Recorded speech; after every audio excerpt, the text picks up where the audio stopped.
panatag video ron. Kaya basi mapakay rin taon yan. Vlogger bro ko. Di daw ko komentarista, vlogger daw. Bulok ko yung uban eh. Anyways. Adik gini nga tong presidente, no? Adik druga. Unya, kung adik di kas druga, maadik po di kag pangawat o kwartas gobyerno ko di ay. Kabulungan, no?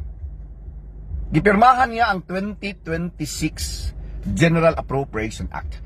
O gilang ipanghambog na limpyo daw. Kalukog gining Bongbong Marcos. Kaya si Bongbong Marcos kalukog is mga Pilipino ba? Murag pamino niya tanga na yung kayo ta.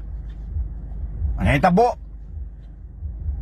Na ako naway siya gibito. Pila to? 90 billion. Sus kay pagli-li na ay mga unprogrammed appropriation. Dito ba nagagikan ang kawat? Grabe. Grabing kinawatay.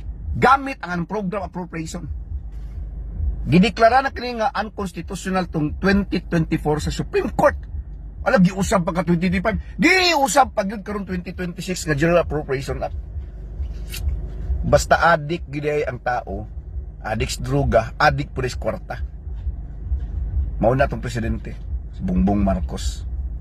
Ay tamang-tama po ang nangyari po rito dahil nung naghahanda po kami para dito sa paggunita ng araw ng kagitingan ay nasama po sa usapan. At kako, dapat naman, kung tayo ba ay nagbibigay ng dangal sa ating mga nasawi na mga kasama, ay kailangan ang ating pangako sa kanila. At ay lagi natin sinasabi, kahit ano pang mangyari, ang inyong mga pamilya ay aalagaan natin, hindi po namin pababayaan. Sabi nila sa akin, masyado kasi mahaba ang proseso, mahaba ang komplikado, mga documentary requirements at kung ano-ano.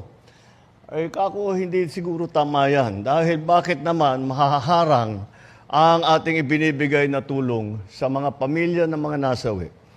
Bakit mahaharang? Dahil maraming masyadong hinihingi na dokumento, maraming masyadong proseso, ang punot dulo ay nagiging matagal na, nagiging masyadong matagal ang pagbigay ng mga benepisyo na ito.